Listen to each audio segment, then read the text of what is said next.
silent road in Chatham-Kent. Then a woman's cry came through our car speakers, true encounters. It was supposed to be a normal late-night drive through Chatham-Kent, until the music cut out and something else came through the car speakers. Even now, none of us fully agree on what we heard that night. Some names in this experience have been changed for privacy. You're listening to True Encounters, where real experiences speak for themselves.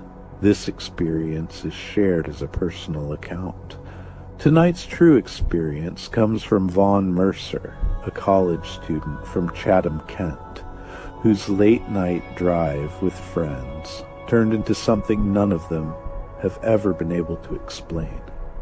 Hi, brother. My name is Vaughn Mercer. I live in Chatham-Kent. What happened that night still follows me. We thought it was just another weekend escape, but now it feels like we stepped somewhere we were never meant to go. It was me, Arlo Winslow, Bodhi Sutherland, and Corbin Hale, 4 friends who spent most weekends partying. Arlo and Corbin brought their girlfriends too, Marilou Provencher and Violette Bernier. Around 10 p.m., we left the main road and followed a narrow rural route that Google Maps suggested. As we drove deeper into the area, the signal bars on our phones slowly faded, until the screens showed nothing but empty service and the darkness outside. Corbin laughed nervously and said, "Man, if we get lost out here, I'm blaming you." The road felt completely cut off from the world, tall trees stretching endlessly, no houses, no lights, only the distant wind brushing through the fields. We parked near a small open clearing beside a slope. Headlights on, music loud, drinks in hand. Everything felt perfect for the night. Arlo laughed and said, "Man, we should stay here all night. This place feels unreal." Everyone agreed. Marilou turned the music louder, and we started dancing around the car. At first, the darkness didn't bother anyone, but after about half an hour, Violette suddenly said quietly, "Wait, why did it just get so cold?" I joked that it was just the night air. And then the music stopped. The car screen flashed. No device connected. Arlo checked his phone. Bluetooth was still on. And then, instead of music, a low sound came through the speakers. A woman, crying, soft at first, then clearer. "Why did you come? Why did you wake me?" We all started looking at each other. Violette grabbed my arm. "Start the car. Now." I turned the key. The dashboard flickered, headlights dimming like the battery was dying. The engine struggled but wouldn't fully start, and in that brief flash of light, I thought I saw someone standing in front of the car, long dark hair moving slowly in the wind. A dress, maybe. I couldn't see clearly. Something about the face felt wrong, or maybe fear was just playing tricks on me. Someone screamed, maybe all of us. She didn't run. She didn't rush. Each time the light flickered, she looked closer, slow, silent, wrong. Marilou collapsed, unconscious. Arlo kept shouting, "Try again! Try again!" I turned the key one more time, and suddenly the engine roared to life. I slammed the gas and we sped away.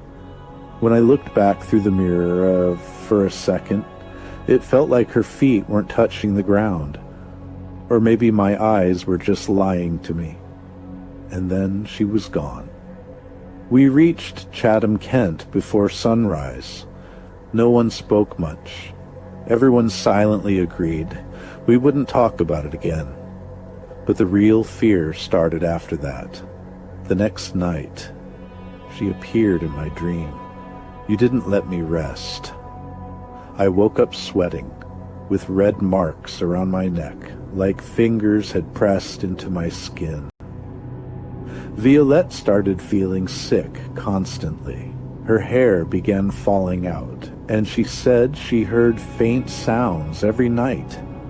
Arlo claimed something pulled him halfway off his bed while he slept.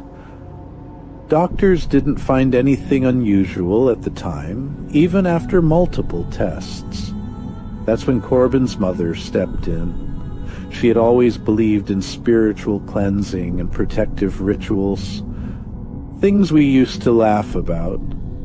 She brought a spiritual healer to the house. He listened quietly as we explained everything. He didn't panic. He just closed his eyes and began chanting softly, like a calm prayer. The room felt heavy, like the air itself had changed. Marilu, who had been lying still, suddenly sat up and spoke in a strained voice that didn't sound like her. "You laughed where I suffered." The healer raised his voice slightly and told whatever was there to leave. A sudden thud echoed somewhere in the house. Marilu collapsed again. And just like that, everything went silent. Before leaving, he warned us, "Stay respectful, avoid that place, and keep your minds strong, because some doors never fully close." Now, I'm not afraid of music or parties anymore.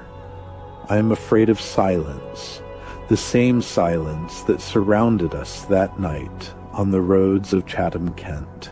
This was Von Mercer's true encounter. Some experiences don't make us cry. They make us quiet. We keep living normally, laughing with people, but a part of us stays silent forever. If this encounter made you feel something deep inside, just know you're not alone.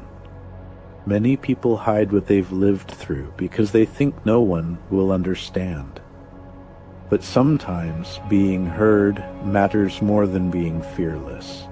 If you've ever experienced something you still can't explain, you can share your true experience with True Encounters. Your voice might be the next one heard here. Listen with an open mind and decide what you believe. See you again on True Encounters.